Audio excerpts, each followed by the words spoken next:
Hereby, I open this academic ceremony in which Qian Wu will defend the academic thesis entitled Tying in Digital Platforms under the Competition Legal Framework in China and the European Union, a Comparative Law and Economics Perspective. And I welcome the PhD candidate, I welcome all members of the committee, and I also welcome everyone viewing this online ceremony of Maastricht University. Very good to have you all here. Dear candidates, may I please invite you to present a summary of your study and the conclusions of your thesis. Thank you.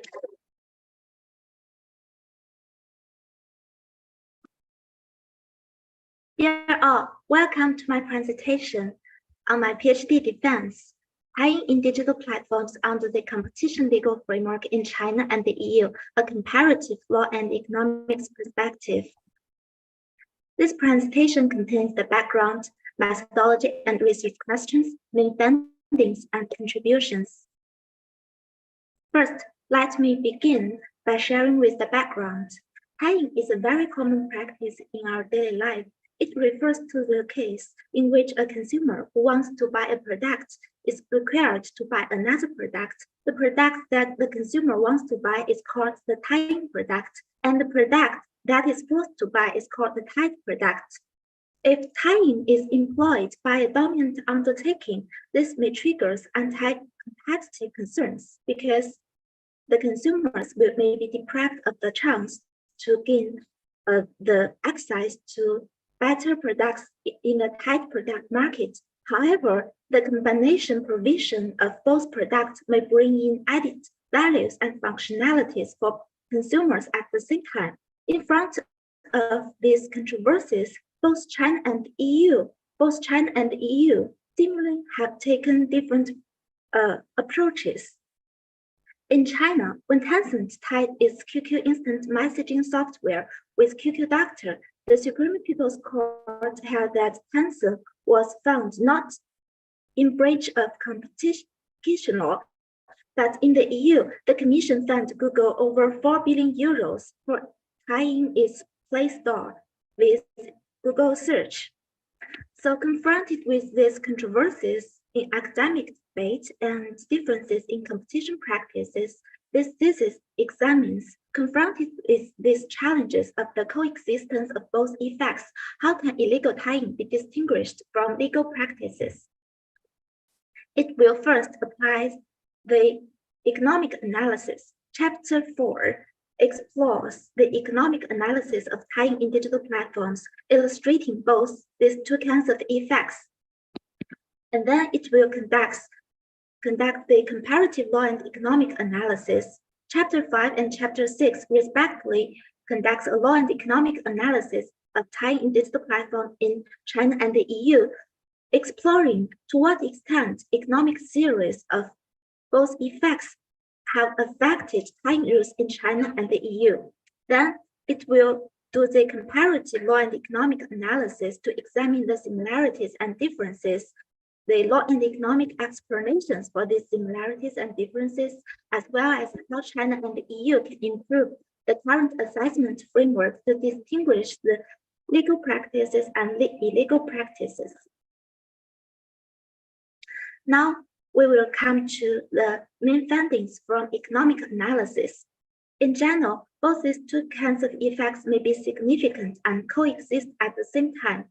In terms of the anti-competitive effects, we know that in digital platforms, benefiting from the low marginal costs, tying a free product may facilitate a dominant undertaking to implement a negative price or create a quality gap, which will better help them to leverage their market power and induce the existence of an efficient supplier in the tight product market. Second, because of the existence of indirect network effects, such leveraging effects may be expanded in the future and may also lead to the markets to one player over others. Third, if the conduct is employed by an ecosystem operator holding multi multiple dominant positions in several markets, then its competitors can only gain access to consumers who are willing to forego one product. However, at the same time, things are not as black as they look like.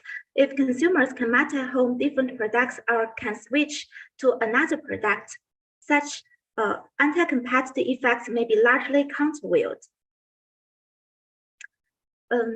Such practice may also generate significant pro-competitive effects. First, we know that cross-subsidization is very common in digital platforms.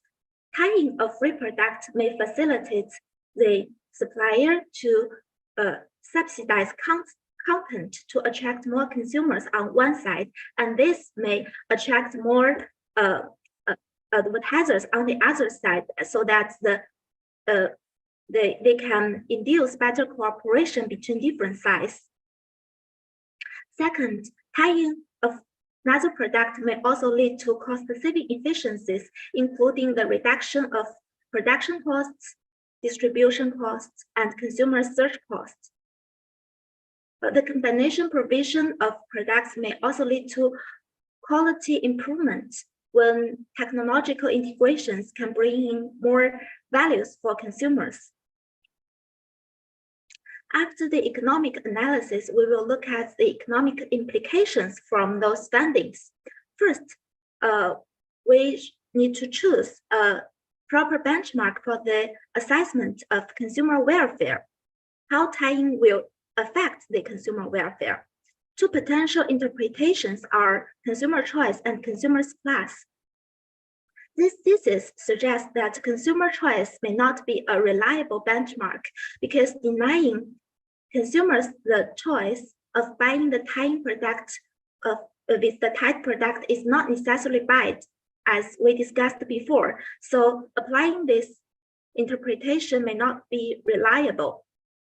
Therefore, we suggest to adopt the consumer's class, which can be formulated as the price differences that the consumer is willing to pay and the amount that consumer actually pays. Adopting this interpretation, we can see that tying in digital platform may create both consumer welfare and consumer welfare enhancing and welfare reducing effects, because it may lead to cost reduction and quality improvement, and consumers can enjoy better prices with better products with lower prices. However, it may also deprive consumers the opportunities of having better access to an efficient supplier from the tied product. In front of the ambiguous effects of tying digital platforms, competition authorities may be faced with error costs, information costs, and legal uncertainties. To encounter these challenges, we can apply several screens. The first screen is to assess anti-competitive effects. The economic findings tells us that we need to establish significant market power in the tying product market and entry barriers in the tied product markets. So these two filters can help us to select out those efficient tying practices. Second, if these conditions are met, we can further require the competition authorities to establish that the anti-competitive effects is likely based on well-specified economic theories. Third, if anti-competitive effects exist, the defendant should be allowed to put forward a plausible efficiency defense. However, because of the difficulty of conducting a trade-off analysis, we could use a pragmatic approach to allow that the efficiencies should be necessary to achieve the method should be necessary to achieve the efficiencies, and there are no less restrictive methods. Now, we apply the economic analysis to examine the rules in China and the EU.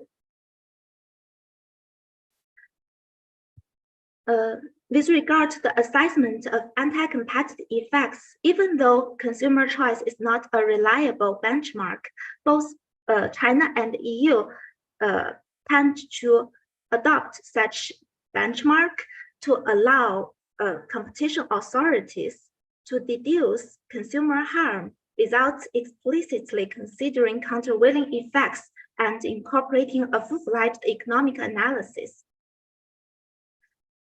To enhance their deterrence effects, both of them introduce the ex-ante regulations. China chooses soft law, although this is still a draft, and the EU directly adopts the Digital Market Act in the form of hard law to prohibit certain tying behavior. In terms of the assessment of pro-competitive effects, the public enforcement authorities or accept the necessity as a standard for the assessment of pro-competitive effects. And in the EU, the Commission further expects the defendant the undertaking to prove a negative of no less restrictive measures and to prove that the efficiencies will outweigh the anti-competitive effects. Under private enforcement, the courts in China and the UK court both give adequate consideration of the pro-competitive effects, referring to the principle of proportionality. In the Qihua and Tencent case, the Supreme People's Court accepted the efficiencies on the basis that Tencent's conduct may bring in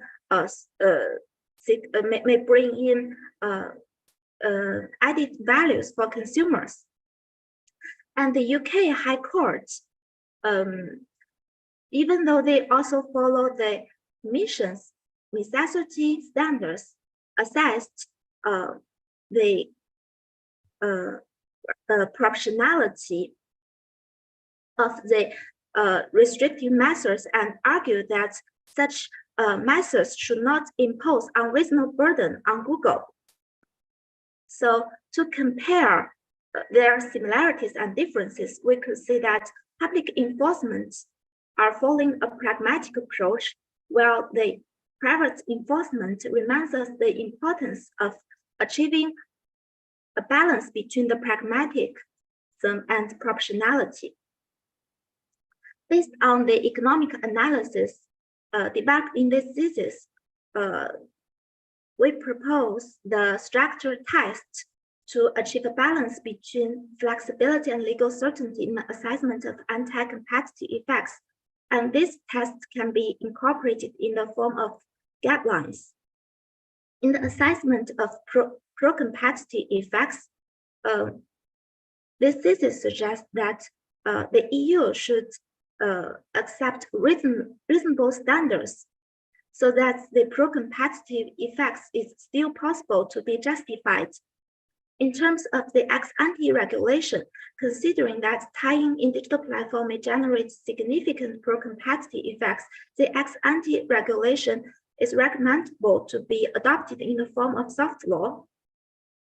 In terms of their differing preferences, China and the EU have shown the different avoidance of false positives and false negatives. This may be due to their different development situations. In China, the government has constantly created a favorable environment for the development of digital platforms, and benefiting from this environment, the Chinese digital platform has embraced a booming development. The frequently occurring tying practices may reflect the fierce competition between platforms, which does not necessarily generate substantial anti-competitive effects. And in the EU, the EU is famous for protecting a variety of legal rights, of individual rights on different issues, and in competition policy, both price competition and non-price competition are put a high value. So when these factors are all enforced, like including privacy, data, consumer choice, the false positive seems inevitable. In spite of these differences, China and EU can mutually learn from each other with regard to their case experience and guideline experience.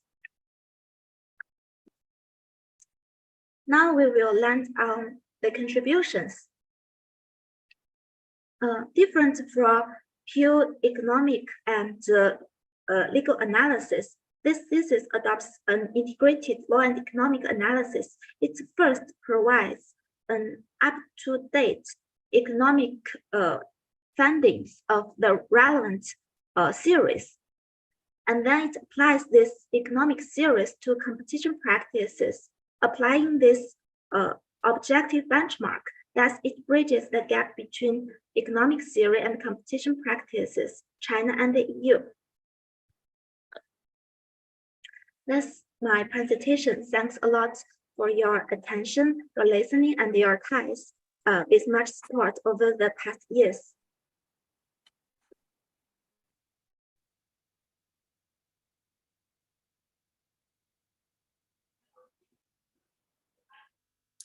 Thank you so much for your presentation. The opposition will be opened by Professor Schneider. Professor Schneider is Emeritus Professor of European Law at our university, and she is also the chair of the assessment committee. I think you should unmute Hildegard.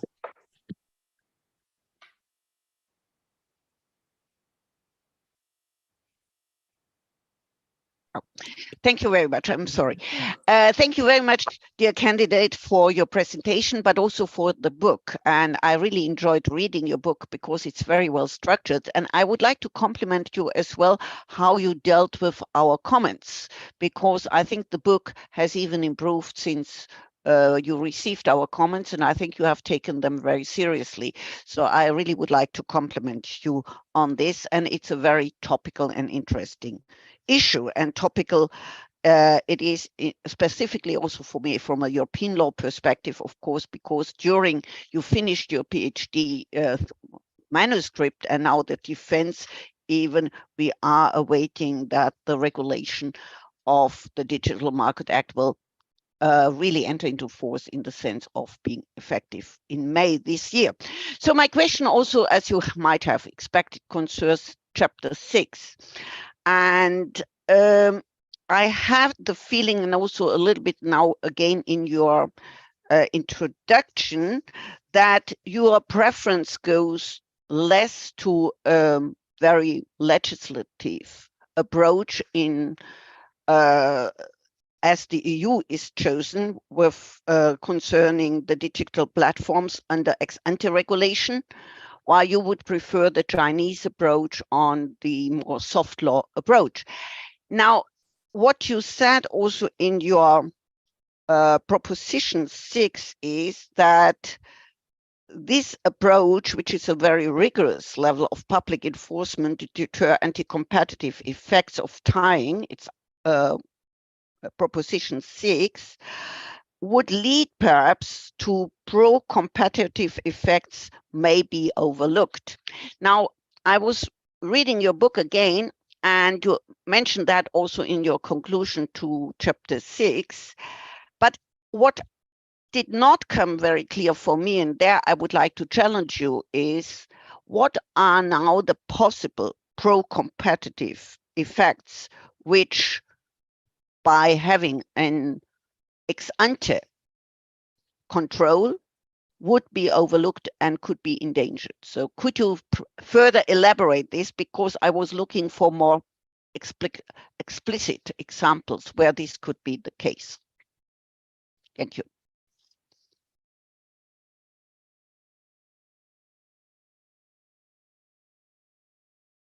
Highly esteemed opponent, thanks a lot for your kind comments and your questions. So you are asking that what are the possible pro-competitive effects in front of the anti-competitive effects. And can I give some examples, right? Yeah. Yeah. So this should be very significant. There should be a lot of like possibilities that there are very significant pro-competitive effects of tying, even though this is employed by dominant undertaking. For example, when we sell two products together, it may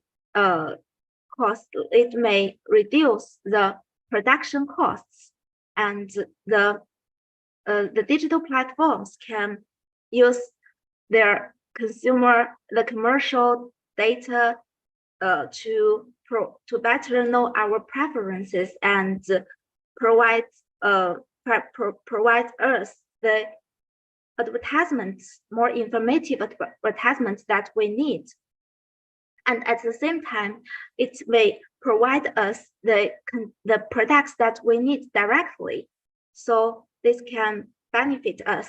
Like in the example of the Qihua and Tencent case, a consumer is required to use the QQ instant messaging software and the QQ Doctor, because consumers is afraid of that their security account may be encountered by others. So the QQ Doctor will help the user to protect them against these concerns.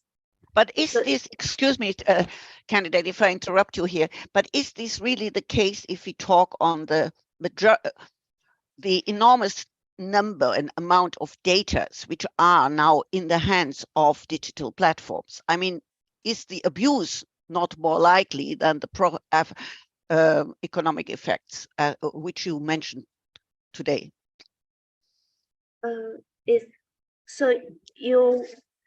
I think we have a technology now which is available to these firms, like we have Google, like we have Microsoft, etc., which is so enormous. So the abuse of the dominance, and also in that might need an ex ante control. Yes, I also agree that we may need an ex ante control, but we should not at the same time just ignore these pro-competitive effects. I do agree the ex ante control, but these behaviors may generate pro-competitive effects at the same time. So even though we need the ex ante regulations, we still need to find an appropriate way of how we could ex ante prohibit or just ex ante warnings, because these practices may still generate a lot of pro-competitive effects. So I think we should be cautious when we are trying to adopt the ex ante regulation. Okay, thank you. Thank you. The opposition will now be continued by Professor Wu. Professor Wu is Professor of Law at the Law School of the Central University of Finance and Economics, and he is also a member of the Assessment Committee. And I would like to welcome him very much to this online ceremony here at Maastricht University. Professor Wu, you have the floor. Thank you, Professor Smith. Good afternoon, Wu Qian. First, I will give some comments on your dissertation.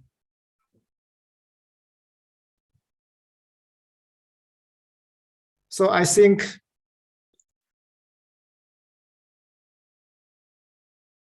the digital economy poses lots of challenges to global antitrust law enforcement agencies. And the regulation for tying in digital platforms is a very important issue among others. The framework of China's anti-monopoly law is similar to that of the EU, but there are still some differences in specific rules between the two jurisdictions. comparing their rules on how to determine the illegality of tying in digital platforms from a perspective of law and economics will help improve the relevant rules of the two jurisdictions and promote harmonization of international competition policies.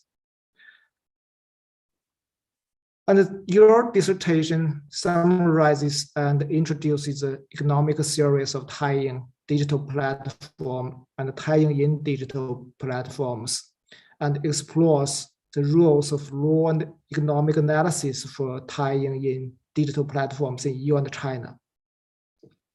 By comparing the two jurisdictions, EU and China, your thesis analysis of the common challenges they face and gave recommendations for mutual learning. In terms of logical structure, the thesis progresses step by step, which makes its conclusion strongly persuasive. The analysis of the reasons for the institutional differences between China and the EU is pertinent also. The advantages both of China and the EU on tying regulations are accurately summarized and help both sides learn from each other. So I would like to give a very positive assessment to your dissertation.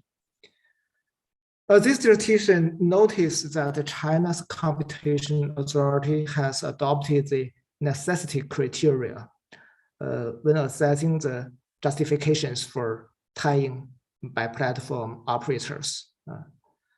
However, the current cases of platform abusing investigated by SAMR have not provided specific information on the application of this criteria. You also noted that the standard of rationality is better than necessity. So I hope you can do more work on this topic to give more suggestions on how to make analysis in the application of the rationality criteria and your future research work. And your dissertation mentions that several provisions, including the prohibition of tying, were removed from the China anti-unfair competition law after its amendment in 2017. However, in light of Chinese competition law practices in recent years, actually there's still a high likelihood that tying and several other anti-competitive practices committed by non-dominant undertakings who have no dominant position in the market can be resolved through the application of the general provision of the China anti-unfair competition law. Professor Wu, if I may, will you also try to, if you want to get to your question, please. Thank you. Okay. So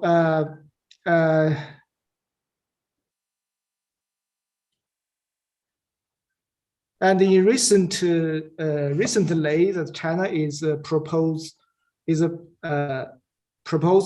to revise their anti-unfair competition law again, and some gave a suggestion that the prohibition of the relatively dominant competition should be added to the law. So my question is, what's your position on the proposal to add an abuse of relatively dominant position to the China anti-unfair competition law?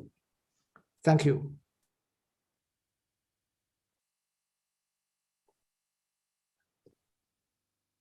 Highly esteemed opponent, thanks a lot for your comments and suggestions. With regard to your questions, I think there are two aspects that needs to be addressed.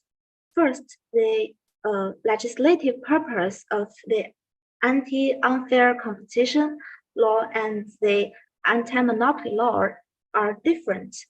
The anti-monopoly law prohibits behaviors that restrict competition due to the market power concerns, and the anti-unfair competition law prohibits behaviors that distorts the orders during the competition, like they obeying the ethical standards. So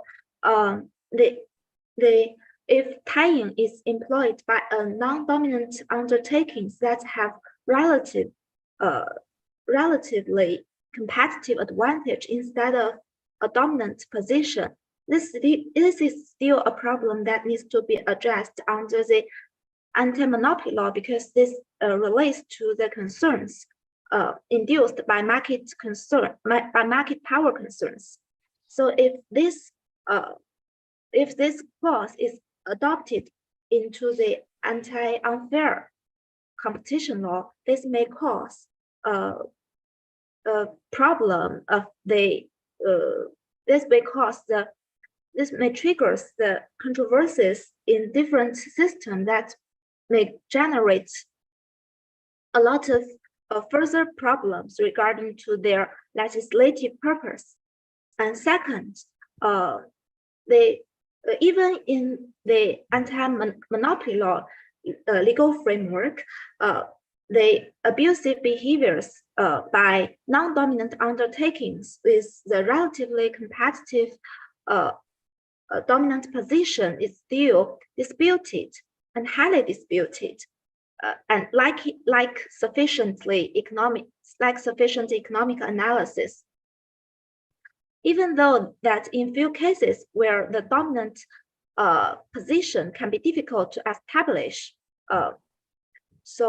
and this clause can facilitate the implementation of the enforcement that may reduce error costs.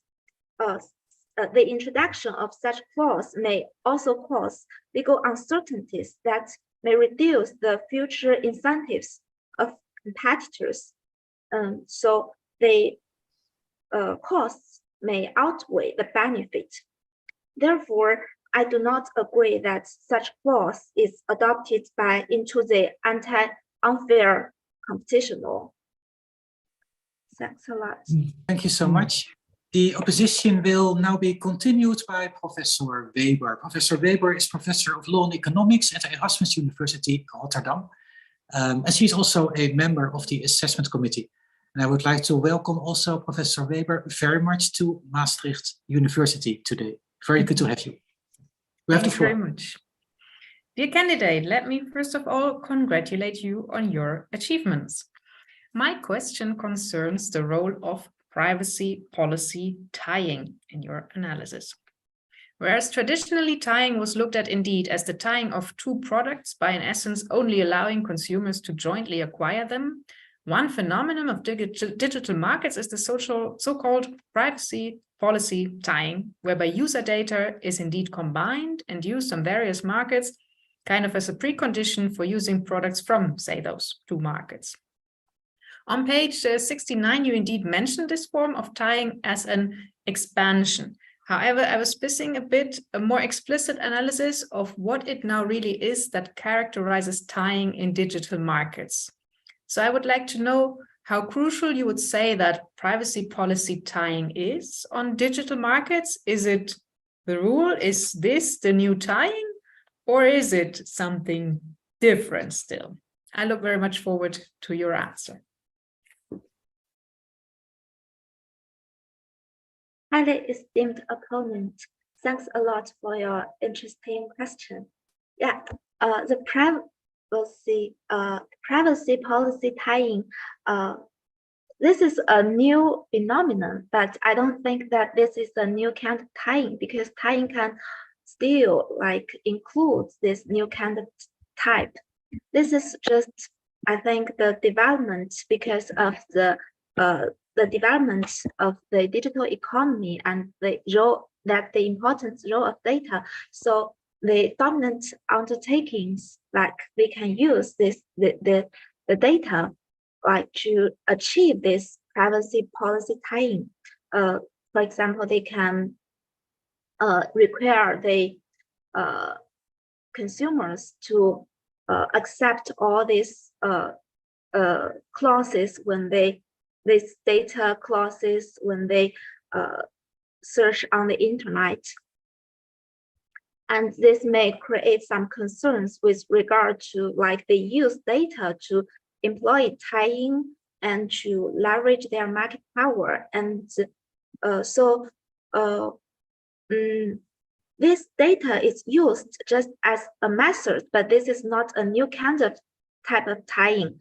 And we need to be very cautious about this kind of tying and to examine the specific characters of this kind of tying by understanding how data can play a role in this kind of practice. So the data can be leveraged from the data advantage can be leveraged from the tying product market to the tied product market, and they can also use their common user relationship to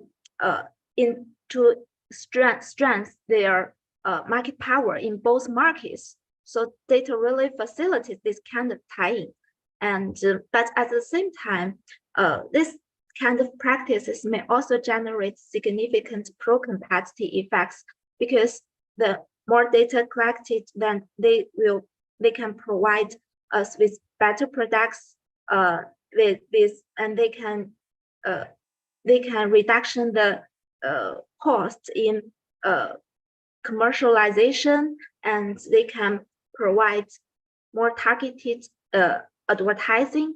So this kind of practice can still be assessed under the current legal frameworks that I provide here. Thank you. That's my. Are you, Professor Weber, satisfied with the answer? Thank you. Yes.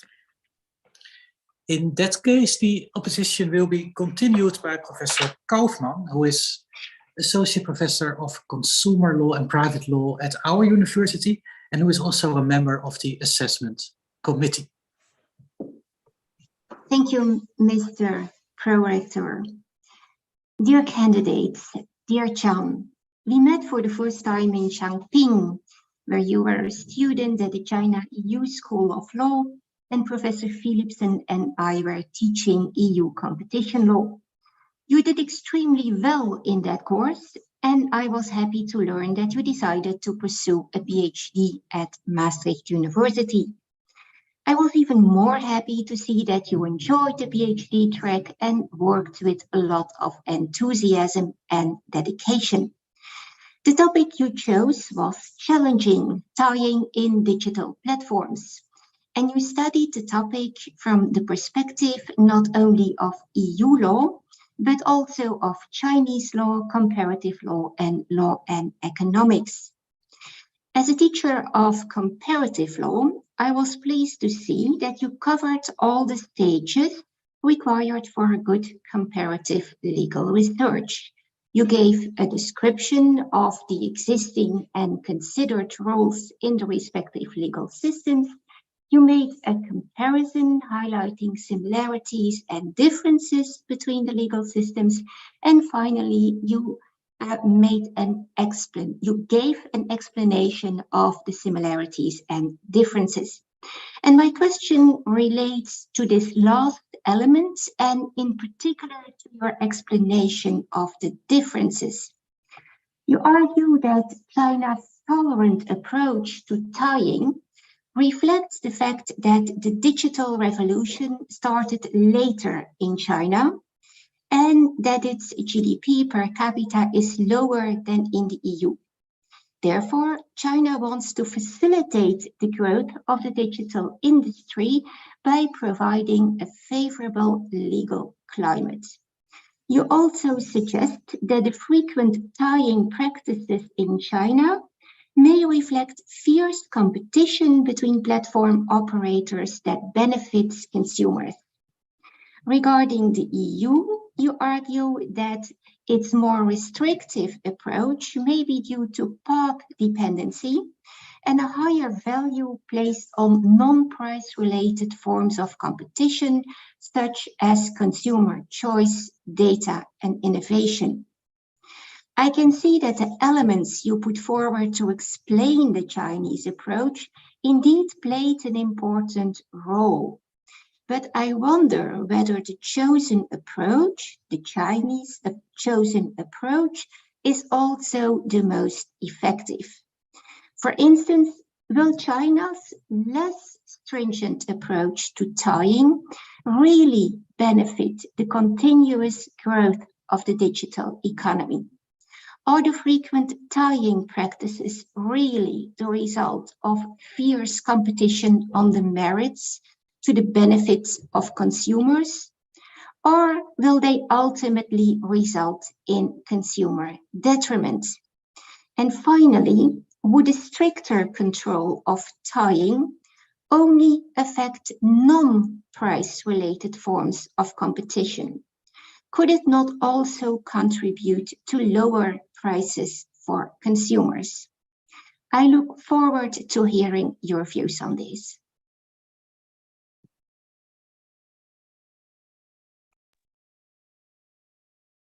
Esteemed opponent, thanks a lot for your kind comments and your very interesting questions. Yes, I agree with you. Yeah, generally. Yeah. So that's why in the end of this chapter 7 of the mutual learning, I proposed suggestion that China can learn from the EU that the ANJUS provides a good example of how an ecosystem operator can use tying to reduce consumer welfare. So for a practical reason, I think that Chinese tolerance approach on this topic may also be due to their limited resources being allocated to deter tying by statutory dominant firms. And now China is enhancing its anti-monopoly enforcement by allocate more resources in that. I believe that in the future, the EU's experience can provide very good example for China about how to deter anti-monopoly tying in anti-competitive tying in digital platforms. And the strict approach in the EU may indeed help consumers to enjoy good prices, lower prices. However, this may depend case by case. In the case of Android, this may be the case because in the joint paper with my co-author, Professor Philipson, we published an article to explicitly illustrate how Android may generate significant anti-competitive. But in the early case, like in the Microsoft Media Player, this may not be the case, and the anti-competitive effects may not be very significant, like in, if we consider that consumers cannot at home. So although the strict approach in the EU can benefit consumers, if this approach is too strict, this is not in accordance with consumers' interests. In particular, if we consider that the efficiencies are nearly without the possibility to be justified. So I think that the EU can incorporate more economic analysis, and the EU can learn from the Tencent case to examine how the market leaders may use tying to compete against each other. Because in China, even though the digital platforms have grown bigger and bigger, they have their own ecosystem standards. So in this case, they should carefully examine whether this is still a fierce competition between digital giants instead of being anti-competitive. So that really depends on a case-to-case analysis. But at least bottom line is that the efficiencies are allowed to be justified instead of applying too strict to accept the efficiencies in the EU. Yeah. Thank you. Thank you. The opposition will now be continued by Professor van den Berg. Professor van den Berg is Emeritus Professor of Law and Economics at Erasmus University, Rotterdam. And I very much welcome Professor van den Berg to Maastricht University today. Okay, thank you, Mr. Prorector. Dear candidate, let me first join the colleagues of the assessment committee and congratulate you with your PhD. Your PhD is an important addition to the comparative law and economics literature. I personally like this research method a lot. I practiced the comparative law and economics research method during my active academic career, and I'm happy to see that the approach is not that after my retirement. So I'm very happy with your framework of analysis. For my question, I would now like to go to your chapters 2, 3, and 4 of your book. I like very much the build-up of these chapters. You start by providing an overview of economic theories on tying in chapter 2. Then you continue with an economic analysis of digital platforms in chapter 3. And then chapter 4 integrates the analysis of chapters 2 and 3 by focusing on the question, how the traditional economic analysis of tying should be modified to account for the specific characteristics of the digital market economy. At page 55 of your book, you explicitly state that you want to investigate, I quote, whether traditional economic theories still hold in digital platforms. And then you reassess several economic models, such as the ones by Neilbuff and another one by Carlton and Waldman, and you nicely illustrate their relevance for real-life cases, such as the Google case and the Microsoft case. So this is all very nice. However, I think that your update of economic theories to bring them better in line with the characteristics of digital markets is missing one particular aspect. At page 17, you present the classical traditional view that first-degree price discrimination is rare. So this is something you do not observe in real life. One may doubt whether this is still true in markets that are dominated by players who have access to big data. Indeed, leading high-tech firms collect data about users. These data allow them to create highly personalized user profiles. This allows them to target advertisements to particular consumers. But the collection of this data may also allow them to almost perfectly price discriminate. So price discrimination in the first degree has become less theoretical. In your thesis, you show that tying is often an alternative method to practice price discrimination. So basically, tying is a way to price discriminate. So therefore, my question, don't you think that you have to adapt the traditional analysis of tying if we are facing a data monopolist who is able to practice first-degree price discrimination and who would be able to extract all the consumer surplus by engaging in tying or the bundling of certain products or services? I'm very much looking forward to your answer.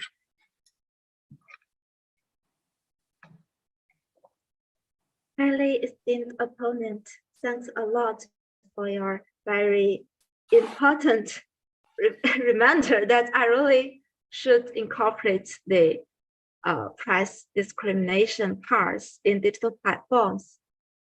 Yes, I do think that this price discrimination may happen because of the the data monopolies, and the data really facilitate the dominant firms to implement price discrimination. And the effects of price discrimination can be both welfare enhancing and welfare reducing. And there are extensive research that have been conducted about this topic. I will in the future incorporate the effects of price discrimination by tying in digital platforms. And this is very interesting because we need to examine the case, the effects on a case-by-case basis. And the data monopolies can price discriminate against different categories of consumers. So in the future, I will conduct this and incorporate this in the manuscript. Thanks a lot.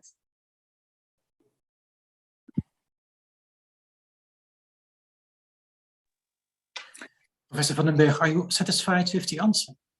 Well, let me just add that in the traditional analysis, first-degree price discrimination is not further investigated. But when we accept that first-degree price discrimination becomes more of a reality in digital markets, then of course we have to apply the specific welfare analysis of first-degree price discrimination, which differs from the welfare analysis in cases of third-degree price discrimination. Basically, in first-degree price discrimination, a data monopolist can extract all consumer surplus.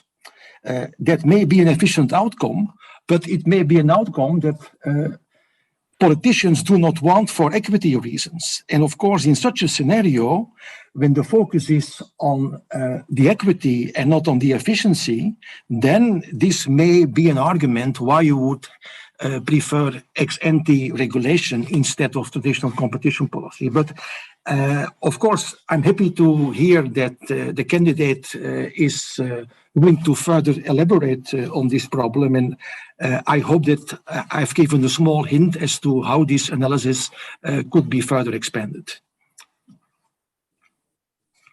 Thank you very much. Now the opposition will be continued by Professor Tiaki, who is Assistant Professor of Intellectual Property and Competition Law at Maastricht University. I'm very happy to give you the floor. Thank you very much. Can you hear me? Yes. Yeah. Dear candidates, please, first of all, accept my congratulations for writing such a nice piece of work. In your thesis, you almost successfully take the reader not only across two different jurisdictions, namely the EU and China, but you almost effortlessly highlight the issue of tying in digital markets from the perspective of two distinct but interrelated disciplines, that is competition law and economics. However, and coming to my question, it emerges to me that in light of the presence of network effects and market envelopment, which are a commonly deployed market strategy in the platform markets, it is almost obvious for me that the platforms would tend to tie their products. From Microsoft to Google, we have many examples from our favorite GAFAM. Looking forward and thinking about the fast emerging Internet of Things, it is important to deliberate how this entire tying and bundling may play out in the future. Now, on page 126 of your thesis, you refer to the Commission's Internet of Things sector inquiry. Now, from this IoT sector inquiry by the Commission, it is evident that tying can be a regularly deployed strategy by the digital platforms to leverage their dominance from one market to another. The sector inquiry, for instance, found that most smart devices have single voice assistant that are built into the device.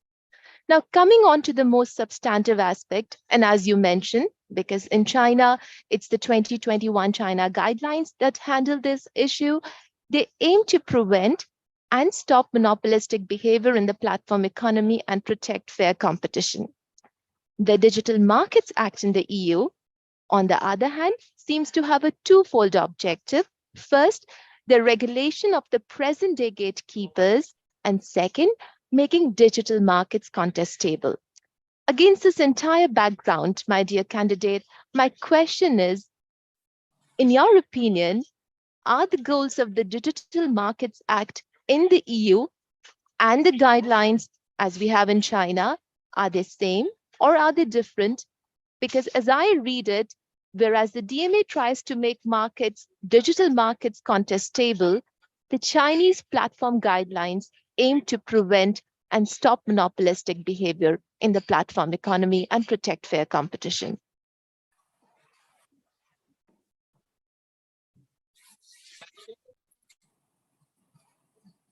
Esteemed opponent, thanks a lot for your questions. Well, the questions is referring to the different legislative purposes, maybe in China and the EU.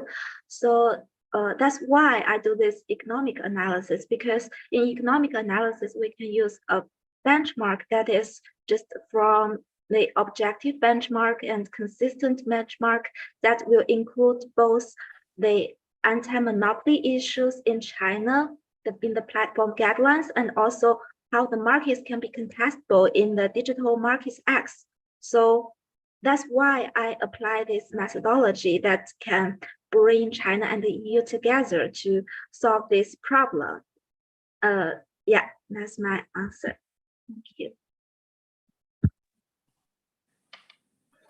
And Professor Tiake, can I ask you whether you are satisfied with the answer?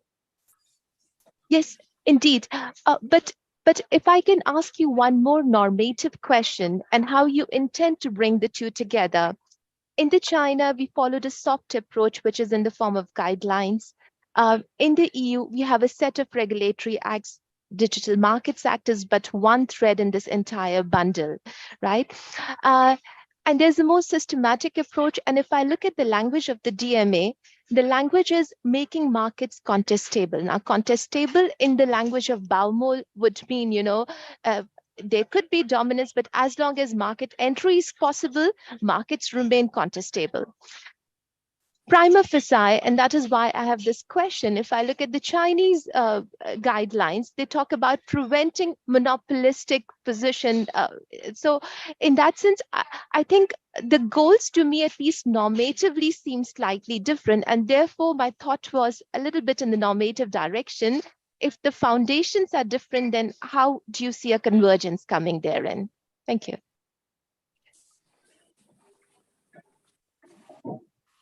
Esteemed opponent, yes, I know that your questions, and the contestable market is also belonging to the economic analysis, and the market power concerns also relates to the contestable market. In this aspect, I do not think that they have different foundations. I think at least the economic goals, we could follow this law and economic approach, but for other, for example, like non-economic goals, like in the draft guideline of ex-ante regulation in China, we explicitly incorporate those non-economic concerns. So for the non-economic concerns, I think they may have different perspective, but the economic concerns, I think in this part that we could be clear, because this is objective and consistent. So that's my answer.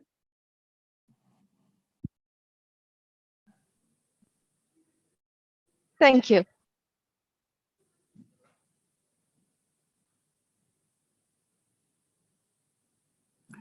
Now, I am also looking at our Bido.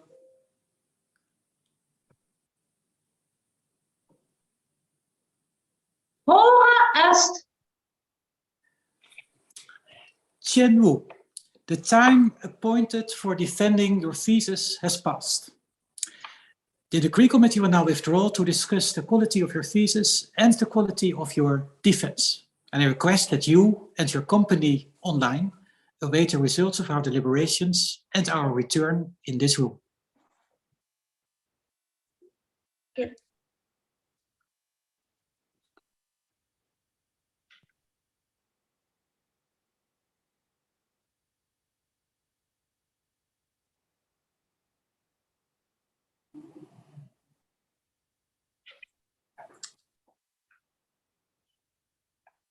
And then Should we'll wait I? for, yes. Yeah, I will wait for the UN support, or I wait. Yeah, you just wait. Yeah. Yeah. That's fine.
Qian Wu, the degree committee here present online has assessed the quality of your thesis and the quality of your defense.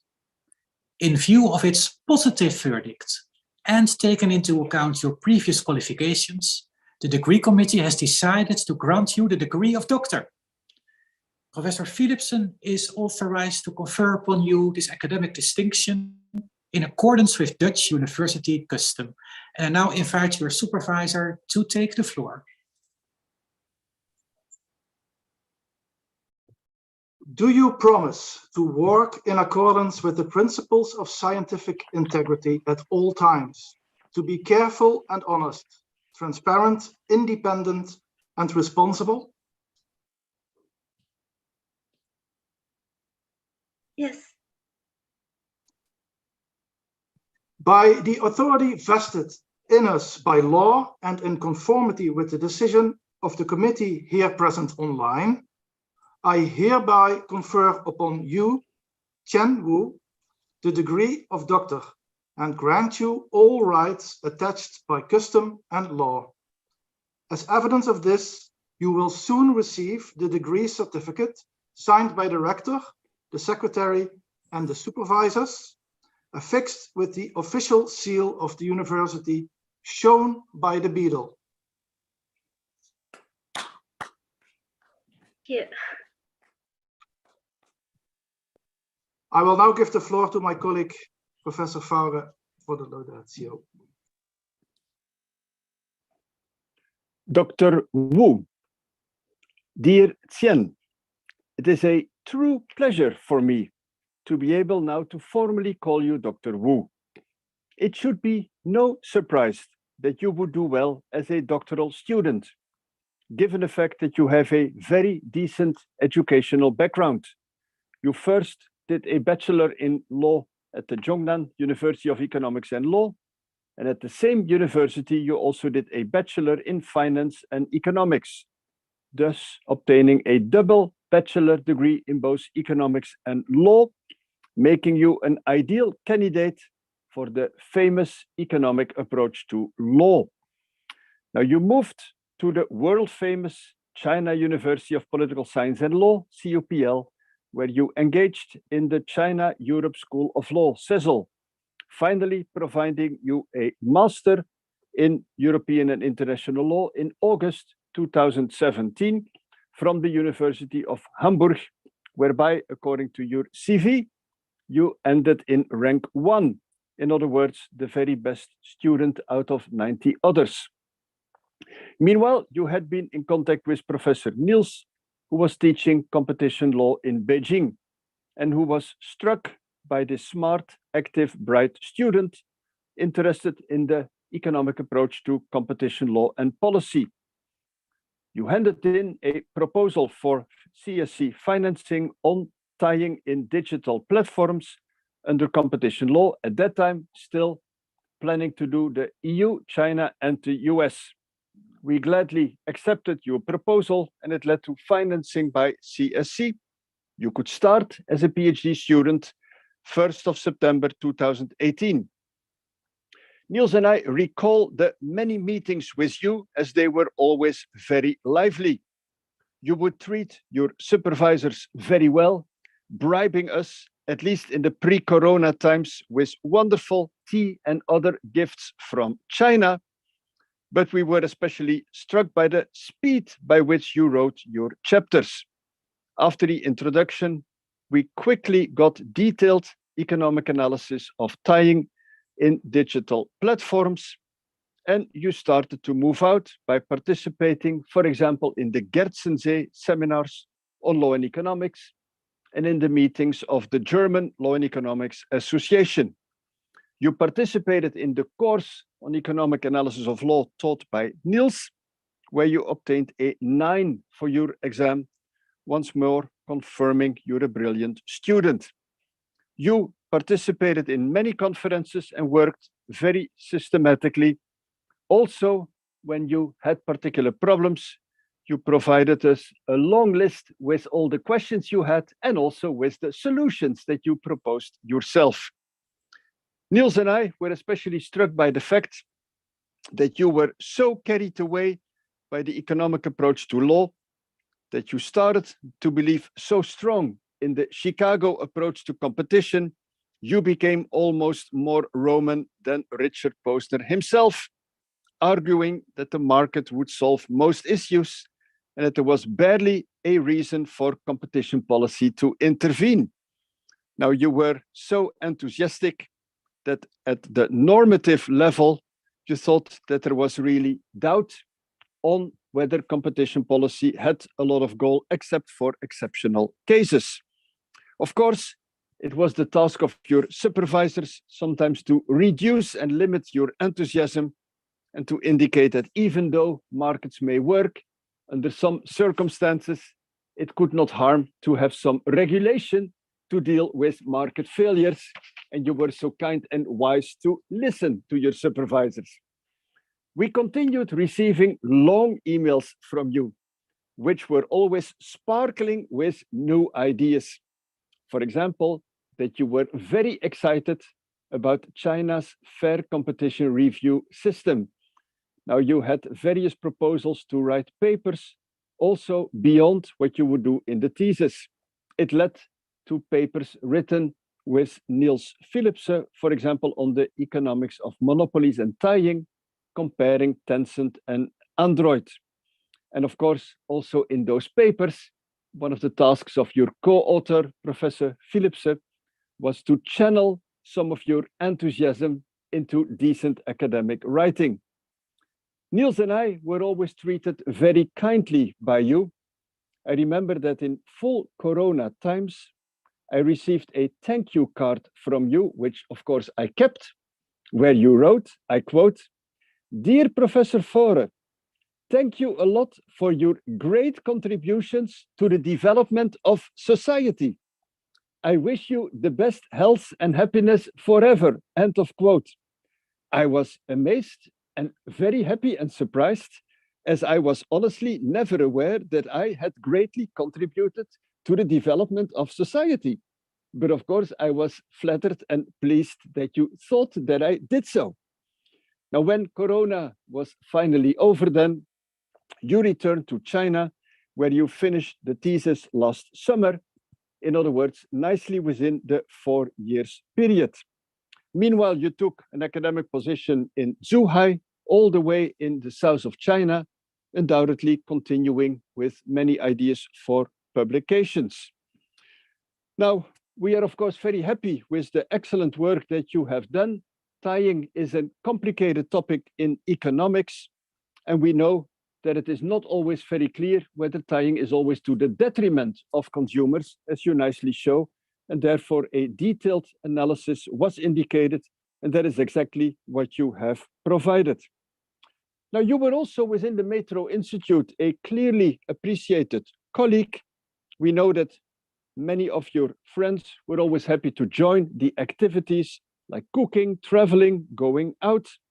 And also in your propositions, when we discussed them with you, you had many romantic ideas, writing inter alia that markets could increase happiness.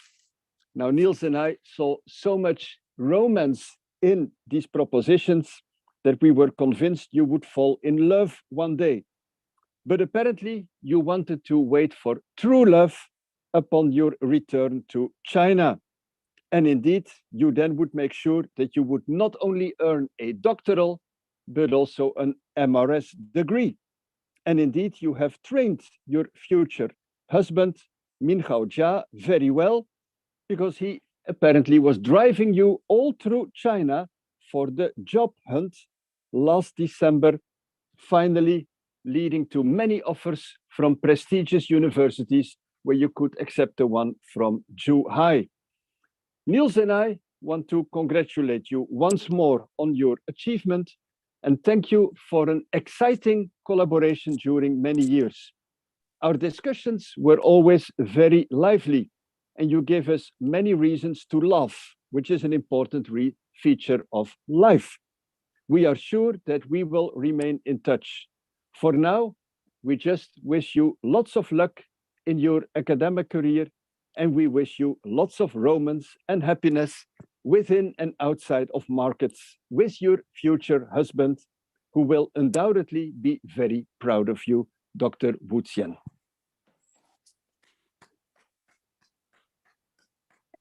Thank you very much, my supervisor.